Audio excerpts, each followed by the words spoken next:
Queridos, eu gostaria de convidá-los para que abram suas Bíblias na carta que o apóstolo Paulo escreveu aos Efésios. Hoje nós vamos ler o capítulo 6, do verso 14 ao verso 17. Nós vivemos num tempo novo, a tecnologia tem nos oferecido caminhos muito interessantes para viabilizar a vida, para facilitar a nossa vida.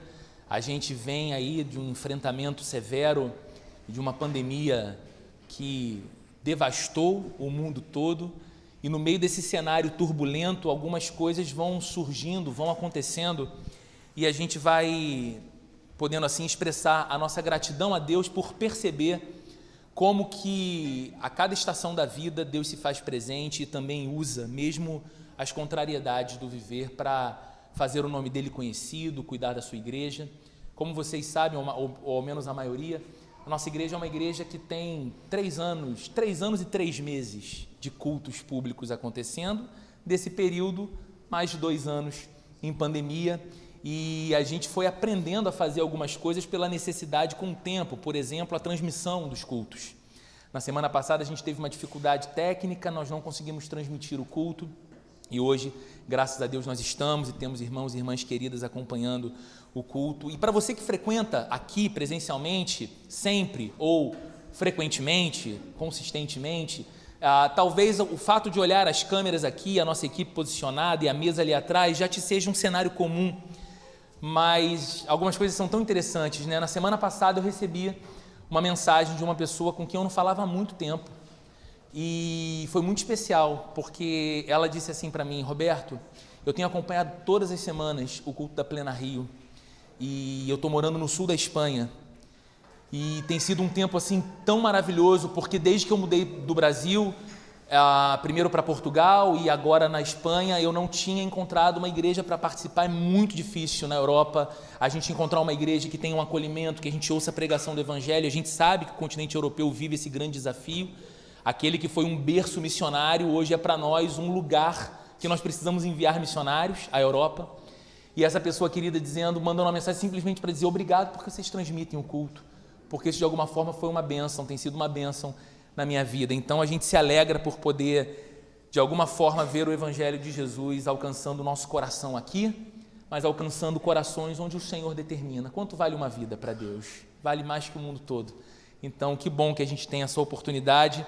Tendo dito isso, eu quero saudar especialmente você que acompanha a gente também remotamente através do YouTube, mas colocando todo o seu coração nesse momento junto conosco. É bom saber que estamos juntos. Vamos ler o texto então, Efésios, no capítulo 6, do verso 14 até o verso 17, diz assim a Bíblia, registrando as palavras do apóstolo Paulo a essa igreja que ele tanto amava. Assim, mantenham-se firmes, cingindo-se com o cinto da verdade, vestindo a couraça da justiça e tendo os pés calçados com a prontidão do evangelho da paz.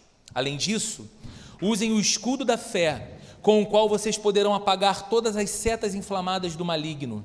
Usem o capacete da salvação e a espada do Espírito, que é a palavra de Deus. Até aqui. Vamos fechar os olhos e vamos orar, pedindo que o nosso Deus nos fale mais uma vez nessa manhã pela Bíblia. Senhor, nós somos muito gratos a Ti, não apenas por essa manhã que expressa a Sua misericórdia, que se renovou mais uma vez sobre as nossas vidas. Estamos aqui, estamos vivos, chegamos a esse lugar, colocamos agora o nosso coração diante do Senhor, podemos orar, podemos cantar, temos essa liberdade, e isso é um privilégio que o Senhor nos concede, pelo qual nós somos muito, muito gratos. Também estamos diante do Deus cujo nome está acima de qualquer outro nome e tem todo o poder, como também cantamos aqui. E é diante do Senhor que nós colocamos não apenas o nosso coração grato, mas as demandas mais reais e sinceras também da nossa vida, os nossos desafios, os problemas que enfrentamos, as lutas que atravessamos, pedindo que o Senhor, no nome do Teu Filho Santo, nos conceda a vitória e a provisão. Oramos por aqueles que estão enfermos, oramos por aqueles que enfrentam desafios extenuantes da sua caminhada, oramos por aqueles que encontram-se em abatimento, em procrastinação espiritual, sabendo que o Senhor tem o poder de erguer o seu povo, levantar o seu povo. Mas, Senhor, nessa vida de tantas oportunidades, nessa vida de tantos sorrisos, nessa vida de tanta beleza, nós enfrentamos também muitas lutas e muitas batalhas e muitos desafios. E o que nós te pedimos nessa manhã, como temos recebido do Senhor nas últimas semanas, é uma instrução tão viva da Tua Palavra para nós hoje, Senhor, tão poderosa, que nós possamos ver os nossos dias sendo de fato guiados pela Tua Palavra, instruídos por aquilo que o Senhor nos orienta para o viver, de modo que enfrentemos, Senhor, os dias ensolarados e os dias de neblina da nossa história, com um coração firme em Deus e na certeza de que o Senhor é conosco, que o Senhor é por nós e que o Senhor nos equipa para essa vida. O Senhor nos prepara, o Senhor treina o nosso espírito, o Senhor habilita o nosso coração, o Senhor aguça a nossa mente, o Senhor nos torna capazes de viver ao Teu lado e para a Tua glória todas as situações que essa vida apresenta diante dos nossos olhos. Senhor, que não seja diferente nessa manhã, que o Senhor nos fale através da Sua palavra, em nome de Jesus. Amém. Eu não sei se você lembra, mas há alguns anos atrás, o Fantástico, aquele programa de toda final de domingo à noite na televisão, tinha um quadro que eu achava muito legal e muitas vezes muito emocionante, chamado O Que Vi da Vida.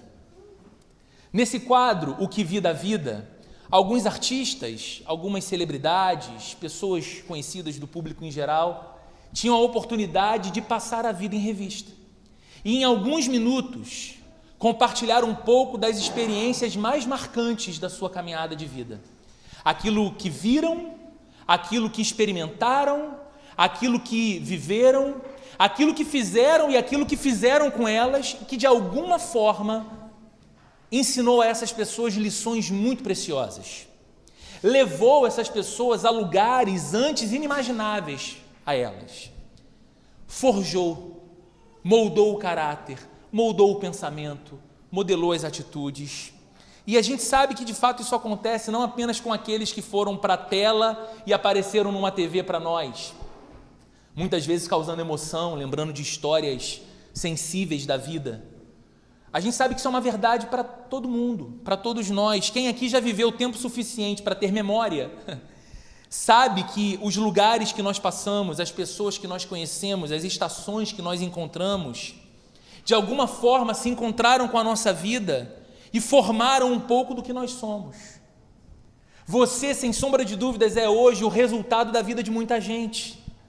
Você, sem sombra de dúvidas, é hoje o resultado de muitas experiências pelas quais passou. Você, sem sombra de dúvidas, se posiciona hoje, fala hoje, estabelece alguns padrões e princípios para a sua vida hoje que tem a ver com situações pelas quais você teve de atravessar. Ainda que situações que foram doloridas para você, ainda que momentos que foram difíceis, que te fizeram chorar, te ajudaram de alguma forma a fazer de você quem você é hoje. Queridos, isso acontece com todo mundo e essa mesma coisa aconteceu também com o apóstolo Paulo, autor dessa carta que nós estamos lendo todos os domingos há mais de um ano aqui na nossa igreja e que de fato agora a gente está se aproximando do finzinho dessa série tão longa aqui na nossa igreja. Quando escreve essa carta aos Efésios, Paulo se encontra preso. Você lembra disso? O apóstolo Paulo não está escrevendo essa carta de uma sala confortável, da sua biblioteca particular, cheia de livros que ele consultava e de onde ele extraía muito conhecimento e muita sabedoria para ensinar aos outros. Paulo não estava escrevendo do seu escritório na Universidade de Roma ou na Universidade de Jerusalém, de onde ele escrevia obras acadêmicas sobre teologia que eram peças maravilhosas. Não, Paulo está preso em Roma porque está pregando o evangelho. Ele é acusado de ser um baderneiro, um agitador, alguém que se levanta contra o próprio império, então ele se encontra numa prisão. A sua situação era de incerteza quanto ao futuro. A sua situação era de recorrentes ameaças, ele era um presidiário. E ouvia aquelas coisas comuns que os presidiários costumam ouvir de autoridades militares que tomam conta deles. Muito provavelmente, Paulo passava boa parte do seu tempo com os seus pés algemados a outros soldados. Um à sua esquerda, outro à sua direita, soldados que o vigiavam constantemente. Portanto, era inevitável que, de alguma forma, naquele momento de sua vida, naquele cenário que passava, Paulo observasse aqueles militares, Paulo observasse aqueles soldados. O que aquela situação poderia ensinar ao apóstolo? O que estar preso, com a sua liberdade restringida, sendo vigiado, estando algemado, numa cela possivelmente insalubre, se alimentando daquilo que davam para ele, sem ter nenhuma garantia quanto ao futuro, se seria posto em liberdade ou se seria executado, o que aquele momento difícil da vida de Paulo poderia ensinar a ele, e o que aquele momento difícil da vida de Paulo poderia servir como inspiração para pessoas que Paulo amava e para quem Paulo escrevia, como faz com essa carta aos Efésios. No trecho que nós estamos lendo hoje, nós vemos Paulo se valendo, talvez, assim como o quadro do Fantástico dizia, o que vi da vida, se valendo daquilo que ele estava vendo no seu momento de vida para escrever algo à igreja dos Efésios. Ele usa uma imagem que na prisão era muito próxima para ele, porque observando aqueles soldados, ele constantemente via as peças da armadura que os soldados vestiam. E é exatamente olhando para aquele quadro diante dos seus olhos que ele encontra uma referência, ele encontra analogias, ele encontra princípios que poderiam ser aplicados por ele, mas também um quadro de como os discípulos de Jesus devem viver vestidos com a tal armadura cristã. Ele olhava para a armadura de um soldado, ou para as armaduras dos soldados, e viu ali uma referência de como o cristão deve estar vestido de uma armadura também para essa vida, que muitas vezes é para nós uma grande batalha. E ele fala nesse texto que lemos sobre 6 peças presentes na armadura de um soldado, e como que na vida espiritual do cristão essas peças são também essenciais. Hoje, nós vamos considerar as 3 primeiras peças dessa armadura que Paulo fala. Em respeito ao nosso tempo e para que a gente não fique aqui com muito acúmulo de informações, e nós vamos finalizar no próximo domingo com as outras 3 peças. Então sim, esse é um sermão hoje dividido em 2 partes. Ele começa nesse domingo e ele termina no domingo que vem. Eu espero que você possa acompanhar esses 2 momentos. Mas o texto começa no versículo 14 com as palavras de Paulo dizendo: assim, mantenham-se firmes. É uma expressão que ele repete algumas vezes num curto espaço de tempo nessa carta. Mantenham-se firmes, estejam, pois, firmes, firmados.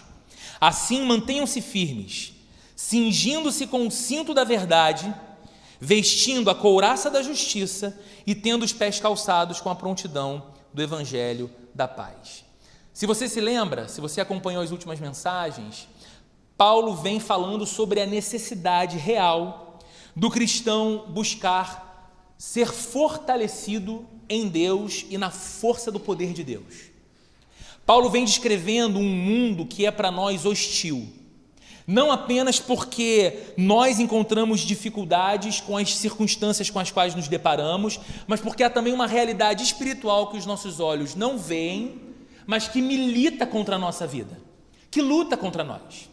E Paulo vai dizer o seguinte: aqueles cristãos da cidade de Éfeso, como diz a todos nós hoje, em vocês mesmos, vocês não têm recursos, ferramentas, capacidade para enfrentar essa luta, para enfrentar essa batalha. Então, fortaleçam-se no Senhor e no seu forte poder. Então, Paulo diz que isso é necessário, diz que é necessário que nós vistamos toda a armadura de Deus para nos mantermos firmes diante dos desafios, diante dos ataques, diante daquilo que ele chama na carta de as ciladas do maligno ou as ciladas do diabo. E agora ele passa a descrever mais detalhadamente essa tal de armadura cristã. O que é isso? Que negócio é esse que a gente encontra em Deus e que veste, e que de alguma forma nos protege, nos defende, nos prepara para a vida, nos prepara para as batalhas diárias do viver? E ele começa dizendo: cingindo-se com o cinto da verdade. O cinto era uma peça muito comum naquela época e ela era essencial para todo soldado. As roupas naqueles dias, como você provavelmente já viu em filmes da época, eram roupas muito longas e muito largas, inclusive para os homens. Eles se vestiam com longas túnicas, peças que cobriam todo o seu corpo, mas que, porém, quando soltas, geravam muita dificuldade de mobilidade. Uma caminhada não era tão simples, um deslocamento rápido não era tão simples. Com aquelas peças largas você podia facilmente tropeçar e cair. Então o cinto era uma peça muito importante no vestuário daquele tempo, porque com ele você podia juntar e prender as partes soltas da túnica. Então, ter mais agilidade, ter mais conforto, ter mais segurança. A primeira coisa que o soldado tinha que fazer quando se preparava para enfrentar um inimigo era juntar as suas vestes, fixar as suas vestes com firmeza na posição certa, porque em cima das vestes viria as outras peças da armadura. Então ele não podia estar com a sua roupa frouxa, solta. E tudo isso era firmado por meio desse cinto. O cinto então dava ao soldado romano a sensação de segurança. E aqui Paulo diz que nós devemos estar cingidos com um cinto, que ele chama de cinto da verdade. Então a primeira coisa que fica clara para nós aqui é que se trata de uma declaração de que a verdade ela existe. A primeira coisa que confronta a nossa mentalidade de século 21, inclusive, que questiona tanto o princípio da verdade, ou que relativiza tanto essa ideia de uma verdade que seja absoluta, é que a Bíblia está dando por certo que a verdade ela existe.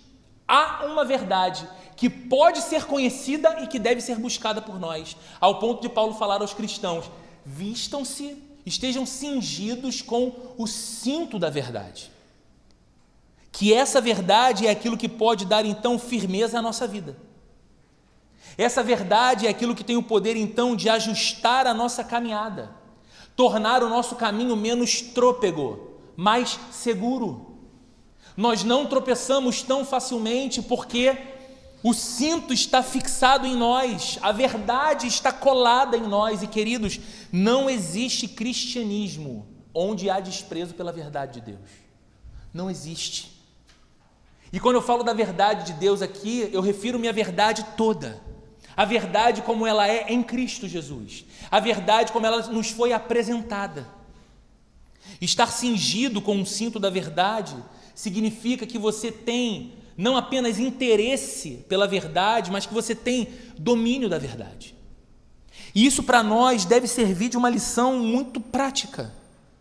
A de que você e eu, se cristãos somos, e se preparados para a vida, desejamos estar como Deus deseja nos preparar, nós não podemos deixar de ter apego pela verdade.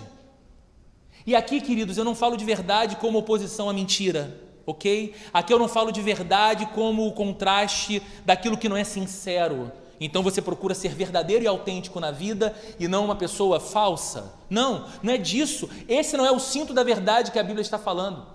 A Bíblia está falando da verdade que vem de Deus, da verdade definitiva e definidora para a vida. E que nós, como cristãos, como uma primeira peça dessa armadura que nos prepara para os embates mais desafiadores da nossa vida, devemos ter apego pela verdade, interesse pela verdade, procurar conhecê-la, procurar dominá-la. E mais do que isso, não apenas dominar a verdade, mas também ser dominado por ela. Isso é estar cingido com o cinto da verdade. É algo que você não despreza, é algo que você luta para que a sua mente e os seus sentimentos sejam moldados segundo a verdade de Deus. É uma verdade que ativamente você busca conhecer, compreender, aplicar ao seu viver, ao ponto de que você não diga simplesmente eu a domino e posso ensinar a outro, mas você possa dizer eu a domino porque a conheço, mas ela me domina, ela me governa. Ela entrou no meu coração. Significa, queridos, que eu não examino a Bíblia apenas intelectualmente, mas significa também que a sua verdade tomou posse de mim. Que a verdade, segundo Deus deixou revelado, governa a minha atitude para com o mundo, governa tudo o que acontece comigo, a maneira como eu lido com a realidade ao meu redor. É uma maneira bíblica, é uma maneira que toma as lentes de Deus, cingindo-se com o cinto da verdade.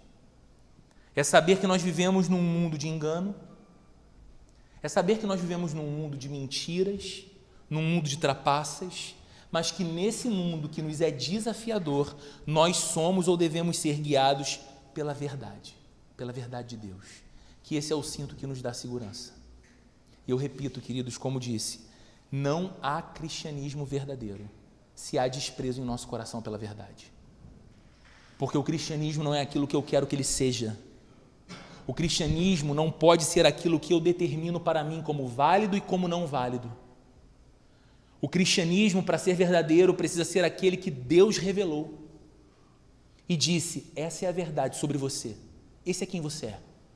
Essa é a verdade sobre o seu mundo, essa é a verdade sobre a sua família, essa é a verdade sobre as pessoas à sua volta. Essa é a realidade que você deve conhecer, dominar e ser governado por ela. Então Paulo segue, cingindo-se com o cinto da justiça, com o cinto da verdade e vestindo a couraça da justiça. Queridos, a couraça era uma outra peça da armadura muito importante. Ela era feita de couro, ela tinha a finalidade de proteger essa região peitoral do soldado e assim guardar, proteger aqueles órgãos vitais como coração, rins, pulmões. Era uma peça muito importante. Um soldado não poderia ir para a batalha sem a sua couraça. E Paulo aqui está falando de algo que nos protege, assim como aquela couraça protegia o peito do soldado, e que ele chama de couraça da justiça. O que seria isso?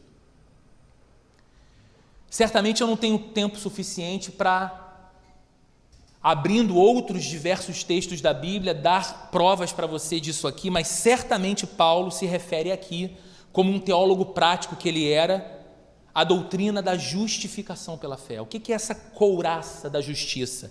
É aquela justiça que nos foi imputada pela obra de Jesus na cruz. Paulo está dizendo que existe uma verdade, Paulo está dizendo que existe uma doutrina que tem a ver com a justiça de Deus, que não é a nossa justiça. Tem a ver com a justiça de Deus de declarar um pecador como eu e como você, injustos que somos, em alguém justificado porque um outro veio assumir o nosso lugar. Um outro veio e assumiu a nossa culpa. Um outro veio e assumiu o nosso mal. Um outro veio e morreu a nossa morte e ofereceu-nos a sua vida. De modo que quando o nosso coração se apega a este outro que veio, a quem chamamos de Jesus Cristo, nosso Senhor e nosso Salvador, nós somos declarados pelo justo Deus como sendo nós mesmos justos. E Paulo está dizendo que você e eu devemos andar pela vida vestidos com uma armadura que, além de ter um cinto da verdade, tem uma couraça da justiça. Ou seja, essa doutrina, queridos, compreendida por nós e aplicada em nossa vida, tem o poder de nos proteger dos ataques e das acusações infernais. E isso aqui, gente, é algo muito sério. Sabe quando essa couraça da justiça protege você? Sabe quando conhecer isso que a Bíblia chama de justificação pela fé, a justiça que nos é imputada por Deus por causa da obra que Cristo fez por nós, sabe quando isso deixa de ser uma doutrina que você conhece intelectualmente e se torna uma proteção que te salva a vida? Quando nós somos visitados por aquelas lembranças acusadoras do nosso passado. Quando a sua mente, o seu coração e os seus sentimentos são acusados pesadamente por algo que você fez, por algo que você disse, ou por algo que você não fez, mas não consegue mais voltar atrás e se retratar e fazer agora. E aquilo por si só tem o poder de produzir em você uma culpa que é dilacerante e devastadora. É quando o nosso adversário nos acusa de que você e eu servimos a Deus apenas por interesse. É quando de alguma forma o seu coração é visitado por uma tentação e uma acusação que te faz pensar: por que eu estou na igreja? Por que eu considero algumas atitudes generosas num culto? Por que eu levanto mais cedo e me envolvo em alguma área para servir e ajudar num grupo chamado igreja? Por que eu estou orando? Por que eu estou lendo mais a Bíblia? E aí vem o acusador, aquele de quem a Bíblia nos alerta tanto, que é um adversário de Deus e é nosso também, lançar sobre nossa mente, sobre o nosso coração, uma acusação. Sabe por que você faz isso? Você faz isso porque você tem interesse. Você faz isso porque você de fato acredita que fazendo Deus vai te abençoar. Fazendo Deus vai te amar. Fazendo Deus vai ficar em dívida com você. Deus tem que retribuir o seu bem. Deus tem que retribuir a sua generosidade. Se você deu 20, Deus tem que te dar 40, porque Deus está vendo, e Deus precisa ser justo, e aí o nosso coração começa a ser visitado por essa acusação. Mas será que eu o sirvo porque o amo? Ou será que eu o sirvo porque eu tenho interesse? Sabe essa couraça? Sabe quando ela nos defende? Quando você e eu somos lembrados por essa doutrina da justificação pela fé, que as nossas obras nada podem fazer por nós mesmos. Que Deus não nos ama em resposta a algo que nós fizemos primeiro. Que Deus não decidiu nos amar porque viu em nós pessoas muito boazinhas, muito generosas, muito espirituais ou muito crentes. Deus não te ama porque viu em você alguém muito parecido com um anjo. Quase que como se tivesse errado sua origem. E você não tinha que ter nascido na terra, você tinha que ser um querubim celestial. Não!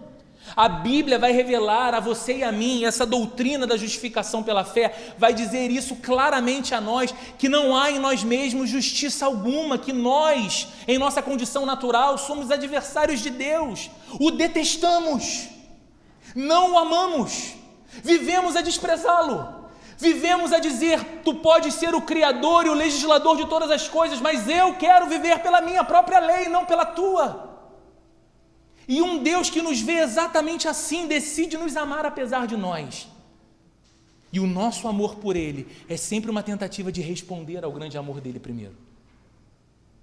E aí o acusador vem e diz que você só serve por interesse. Ou ele vem e tenta lançar você nas algemas do seu passado, para o qual você não pode fazer mais nada, mas Cristo fez tudo. Joga na sua cara a sua fraqueza, joga no seu rosto a sua fé pequena, faz você lembrar daquelas atitudes vergonhosas. E aí, queridos, é essa doutrina da justificação pela fé que nos oferece uma resposta poderosa contra esses ataques. Poderosa. Porque você é capaz de reconhecer suas imperfeições e as suas limitações. Sabe quando o inferno se levanta e diz, você não é digno? Você pode dizer, é verdade. Sabe quando o acusador se levanta e diz, você tem um coração mau, você não ama a Deus 24 horas do seu dia, sabe o que você pode responder? E eu não te aconselho ficar de conversação com as trevas, mas sabe o que você pode responder? É verdade. Mas há uma verdade maior que você não está falando ao me acusar. A verdade que, sendo quem eu sou e tendo feito o que eu fiz, Deus enviou o seu Filho para ser a minha justiça, para ser o meu resgatador, para ser aquele que me perdoa, aquele que me salva de mim mesmo e das suas terríveis mãos. De modo que nele, porque eu fui lavado e remido no sangue dele, eu sou uma nova pessoa. Não sou amado pelo que dou a ele, não sou amado pelo que faço para ele, sou amado apesar de quem eu sou. Você sabe que sobre a sua vida está o sangue de Jesus Cristo, que foi derramado para tornar um pecador culpado em alguém perdoado. Uma pessoa injusta e digno de condenação num Filho de Deus amado, que é declarado pelo próprio Deus Santo como inculpável. Gente, isso é uma coisa tão bonita. Deus olhar para um pecador como o Roberto e aqueles olhos santos dizerem sobre mim, não há culpa nele, porque o meu filho levou sobre si toda a culpa do Roberto. E sobre a vida do Roberto está o sangue do meu filho. Isso, queridos, é uma couraça que guarda o seu coração e preserva a sua alma. Isso é uma couraça no teu peito. Eu quero lembrar a você de um texto lindo de Apocalipse, capítulo 12, versículo 10 e versículo 11. Vai ser projetado aqui. Em que João, o apóstolo, tendo aquela visão celestial, diz o seguinte num determinado momento: então ouvi uma forte voz dos céus que dizia, agora veio a salvação, o poder e o reino do nosso Deus e a autoridade do seu Cristo, pois foi lançado fora o acusador dos nossos irmãos, que os acusa diante do nosso Deus, dia e noite. Veja, queridos, o que está escrito agora: eles o venceram pelo sangue do Cordeiro e pela palavra do testemunho que deram. Diante da morte, não amaram a própria vida.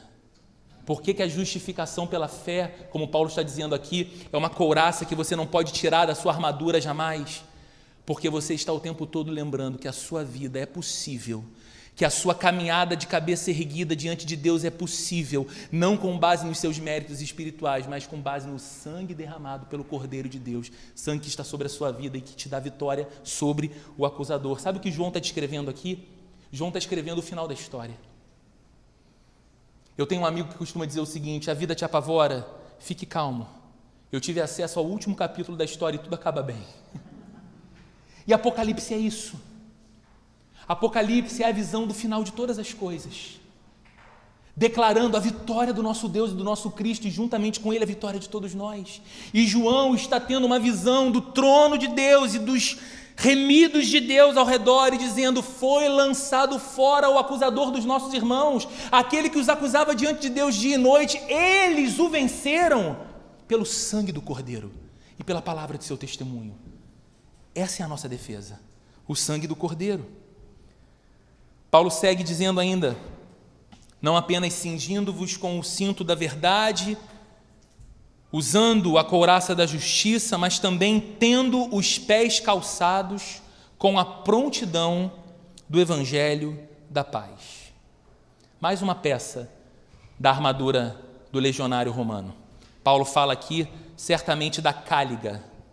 Era um tipo de meia bota, feita em couro, que deixava os dedos dos pés de fora, mas que tinha uma sola muito grossa, muito espessa. E ela era fixada no calcanhar e na canela por grossas tiras de couro. Essa era a peça, esse era o calçado do soldado romano em combate. Era um equipamento para longas marchas, era um equipamento utilizado para firmar os pés, evitando assim o seu deslize, evitando assim que o soldado escorregasse num campo deslizante. E agora Paulo está dizendo que nós devemos estar assim também, firmados, assim como o soldado estava firmado pela cáliga. Nós devemos estar firmados no evangelho da paz, como aquilo que pode nos proteger os passos e como aquilo que pode dar firmeza no nosso caminhar pela vida. É mais uma analogia que Paulo faz aqui, queridos, e que coisa bonita, porque o que é esse evangelho da paz? Que Paulo está dizendo que tem que ser para nós como um coturno do soldado, algo que está nos pés, algo que a gente usa para andar, para se locomover. O que é esse evangelho da paz, senão a boa notícia de que Deus em Cristo nos amou, perdoou os nossos pecados e está em paz conosco. Esse é o evangelho da paz. O evangelho da paz não é simplesmente algo que tem cara de cristianismo e que procura a promoção da paz entre as pessoas. O evangelho da paz ganha esse nome na Bíblia primeiramente porque é a notícia que o evangelho conta, porque é verdadeira, que coloca o nosso coração em paz com Deus. Há um Deus que é santo, que criou todas as coisas, inclusive a você e a mim, e criou-nos para a sua glória. E você e eu, ao escolhermos o pecado, caminhamos distante de Deus, a milhas e milhas de distância de Deus, vivendo a desafiá-lo. Porque não estamos desafiando um gatinho manso, não estamos desafiando um poodle toy que a gente dá carinho e que a gente tem domínio sobre. Estamos desafiando ao Eterno e ao Todo-Poderoso, negando-nos a viver para a glória dEle, tendo sido criados exatamente para isso. E esse Deus que é todo-poderoso, que é absolutamente santo, ao ponto dos anjos serem descritos na Bíblia como seres que cobrem o seu rosto, porque não conseguem olhar para a glória que vem da presença de Deus, este ser, que poderia ser o nosso mais terrível adversário, porque nós nos colocamos como inimigos dele, decidiu enviar o seu Filho para uma obra de amor, de resgate, e, fazendo isso, vir para o nosso lado. Não para nos atacar, não para nos abater, mas para ser por nós, para ser Deus da nossa vida. Essa é a boa notícia, esse é o Evangelho da paz. É, portanto, queridos, uma disposição de se manter firme nessa paz que vem do Evangelho. Essa paz que vem do Evangelho que te faz dizer o seguinte, parafraseando o apóstolo Paulo escrevendo aos Romanos: se Deus é por mim, quem será contra mim? Não é que coisas não se levantem contra você, levantam.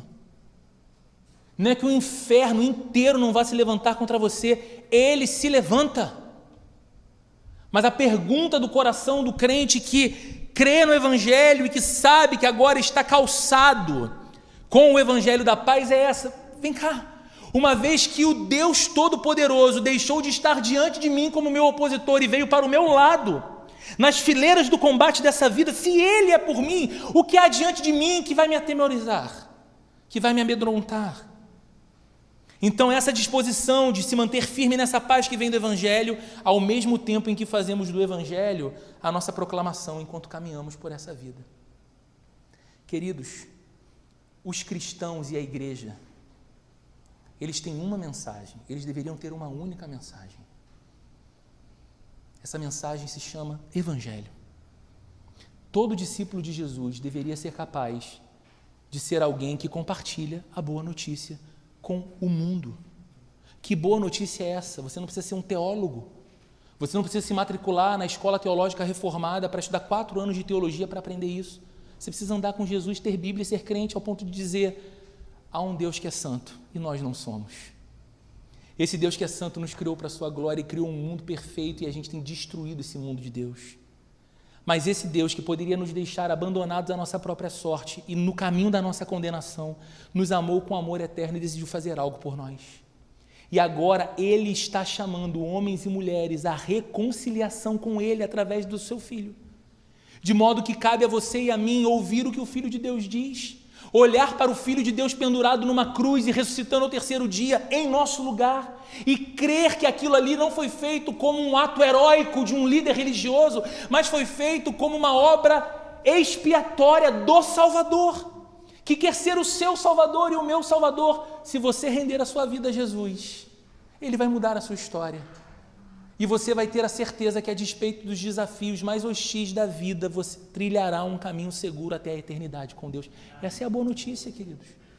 A igreja não tem outra mensagem, ela não deveria ter. A igreja não tem uma mensagem que passa por pauta política. A igreja não tem uma mensagem prioritariamente que passa pela pauta da economia.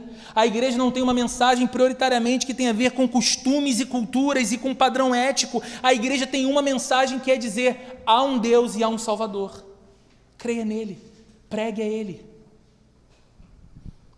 Johannes Blaum, um teólogo e missiólogo, escreveu um livro chamado A Natureza Missionária da Igreja. E num trecho do livro ele disse o seguinte: a obra missionária é como um par de sandálias que foi dado à igreja, a fim de que ela se coloque no caminho e continue andando para tornar conhecido ao mundo o mistério do Evangelho. Olha que coisa bonita. A obra missionária é como um par de sandálias que Deus deu para a igreja. Caminhe, vocês são missionários. Queridos, sabe qual é o fim da igreja? Não é o domingo de manhã. O fim da igreja não é o encontro público do domingo. Aqui, na verdade, não é o ponto de chegada, é o ponto de partida. Daqui, de uma manhã como essa, nós partimos para a vida e para o mundo, vestidos com a armadura de Deus e dispostos a levar o Evangelho da paz como aquilo que nos mantém firmes nesse mundo que vacila o tempo todo, e também, ao mesmo tempo, o Evangelho da paz como aquilo que é a nossa proclamação, é a nossa mensagem, a nossa única mensagem a esse mundo, queridos. É por isso que a igreja está aqui, para proclamar o Evangelho. Não existe cristianismo verdadeiro e não existe igreja forte onde o Evangelho é desprezado e desconsiderado. Não existe. Nós estaremos sempre fracos e nós estaremos sempre à mercê de qualquer vento doutrinário e distantes do propósito da vida que Deus estabeleceu para nós, se estivermos desapegados do Evangelho. O Evangelho tem que ser o centro do nosso coração. Eu quero concluir por hoje, queridos, lembrando a você então dessas 3 coisas: a verdade de Deus, a justiça de Deus em Cristo e o evangelho da paz. A Bíblia está apresentando essas 3 coisas sem as quais não pode existir verdadeira fé cristã. A Bíblia está apresentando essas 3 coisas que todo cristão deveria amar, todo cristão deveria conhecer e todo cristão deveria meditar. E a Bíblia apresenta essas 3 coisas como sendo armas de defesa em nossas batalhas. Batalhas contra a nossa própria carne, que muitas vezes nos prega peças tentando nos levar para longe do propósito de Deus. Batalhas contra as circunstâncias contrárias do viver, que se levantam e sempre se levantarão do lado de cada eternidade. E batalhas também contra os fortes ataques do maligno, as suas ciladas. Como lemos no texto e veremos melhor na semana que vem, as suas setas inflamadas, lançadas, atiradas contra nós. Pense na cena do campo de batalha do passado, quando Paulo escreve isso, em que um exército adversário tinha entre os seus guerreiros atiradores de flecha. E essas flechas, ou esses dardos, porque não eram flechas tão longas, eram menores, eles tinham a sua ponta incendiada. E era atirado então na direção do exército inimigo, para que atingisse o peito, para que atingisse uma parte do corpo, para que levasse um verdadeiro incêndio àquela vida, causasse destruição. E a Bíblia está dizendo que você e eu nos deparamos com um tipo de combate na vida que não é apenas humano, mas também espiritual nestes termos, que há setas inflamadas lançadas contra a sua vida e contra a minha vida, e o que nos protege como armas de defesa, como começamos a ver hoje: o cinto da verdade, a verdade de Deus, a couraça da justiça. Sou quem eu sou pela obra de Cristo, que me tornou alguém aos olhos de Deus justificado. Não é uma justiça que é própria, não é o que eu adquiri para mim mesmo. E o evangelho da paz, o evangelho é a minha proclamação. Como você tem se protegido? Como você tem se defendido desses ataques no seu dia a dia? E para que a gente saia daqui com alguma coisa prática no sentido de o que eu posso fazer, eu quero te sugerir 3 coisas. Primeiro, tenha zelo pela verdade. Primeira lição prática para a gente: coloque no seu coração ter zelo pela verdade. Permita que ela seja aquilo que domina os seus pensamentos, aquilo que domina as suas emoções e também aquilo que você procura dominar. Mergulhe em Deus, mergulhe na verdade de Deus. Diga para Ele: Deus, eu quero te conhecer como Tu és. Deus, eu quero viver a vida pautado pela verdade como o Senhor a declara, porque eu não vivo num mundo paralelo ao mundo de Deus, eu vivo no mundo criado por Deus, um mundo sobre o qual Deus está agindo através do Seu Filho e do Seu Espírito Santo e através da igreja no mundo. Então, Deus, eu não quero estar à margem do fluxo desse rio, eu quero estar dentro dele. Então me mergulha na Tua verdade, tenha zelo pela verdade. Em segundo lugar, se alimente diariamente da justiça de Cristo. Meu amigo querido, minha amiga querida, fuja do caminho suicida da justiça própria. Fuja dessa loucura do sistema religioso que tenta convencer você que se você se sacrificar, você vai chamar a atenção de Deus e Ele inevitavelmente vai precisar te amar, vai precisar te abençoar, vai precisar derramar o bem para você. Que Deus, na verdade, é um ser refém daquilo que você faz, que Ele reage às suas ações. Isso não é cristianismo, isso não é o Evangelho. Se alimente diariamente da justiça de Cristo, que diz que você é muito mais pecador do que gosta de admitir, porém muito mais amado do que jamais ousou compreender. Amado por um Deus que, sendo você quem é, decidiu querê-la para sempre ao seu lado. E fez tudo o que era necessário ao enviar seu Filho, ao ponto de Jesus, do alto da cruz, poder dizer: está consumado, está feito, somos dele. Se alimente diariamente dessa justiça de Cristo. Não pense que é o seu mérito, o seu esforço de viver uma vida agradável a Deus que vai te colocar numa posição, mas é aquilo que Cristo fez por você que vai gerar no seu coração o motivo sincero de desejar viver uma vida agradável a Deus, não para que Deus te ame, mas porque Deus te amou. Não para que Deus te aceite, mas porque Deus te aceitou. Não para que Deus te perdoe, mas porque Deus te perdoou. É completamente diferente. E por fim, ponha o Evangelho no centro da sua vida. Pregue o Evangelho todos os dias para o seu coração. Lutero dizia: eu devo pregar o Evangelho todos os dias para mim mesmo, porque todos os dias o meu coração se esquece dele. Pregue todos os dias a boa notícia de Deus para você. Mas também pregue todos os dias o Evangelho para aqueles que convivem com você. Deixe Jesus estar mais nos seus lábios. Não como um crente chato, que acha que precisa falar de coisas religiosas o tempo todo com quem cerca você no ambiente de trabalho, mas deixe que esse relacionamento que é tão centrado na verdade do Evangelho extravase, de modo que as pessoas ao seu lado sejam alcançadas pela doçura do Cristo que você ama, pela presença do Cristo que está com você. Faça dessa boa notícia do amor de Deus e da graça de Deus aquilo que te impulsiona para a vida e aquilo que protege o seu caminhar. Queridos, mais uma vez, Paulo está descrevendo algo que não deveria ser tirado por nós jamais, nem quando a gente dorme. O soldado cristão, por assim dizer, ele dorme de armadura. Ele acorda de armadura. Ele vive com a armadura. Porque não há momento em que a gente possa desapegar da verdade. Não há momento que a gente possa esquecer da justiça que vem de Cristo. Não há momento que a gente possa se divorciar do Evangelho. Ou o que nós teremos é caos e não paz. O que nós queremos é uma religião estranha, que é uma caricatura do Deus vivo, mas não a gloriosa vida que Jesus veio oferecer a você e a mim, conforme o Evangelho proclama. Então busque isso. Saia daqui com a intenção do seu coração de ter zelo pelo Evangelho. Saia daqui com a intenção do seu coração de colocar zelo pela verdade. Saia daqui com a intenção do seu coração de meditar e se apegar e se alimentar da justiça de Cristo.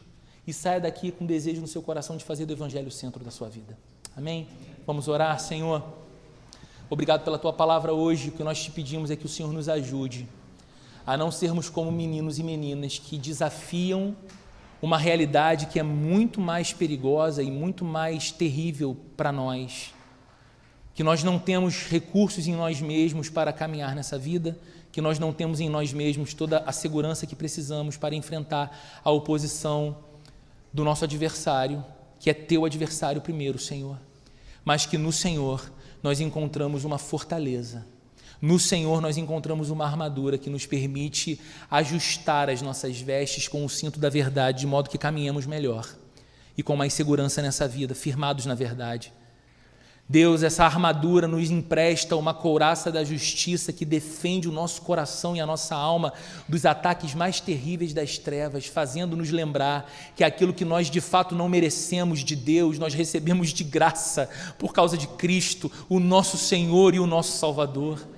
E nos faz, Senhor, amar ao ponto de colocar no centro do nosso coração e dos nossos afetos essa preciosa notícia do Evangelho, o Evangelho da paz, Senhor, a boa nova de que em Cristo homens e mulheres encontraram perdão para os seus pecados, paz, esperança e segurança no amor de Deus. Em nome de Jesus, Senhor, que o Teu amor, a graça de nosso Senhor e Salvador Jesus Cristo e a comunhão e a consolação do Espírito Santo esteja presente com cada um de nós aqui, Senhor, hoje e para todo sempre. Amém e amém.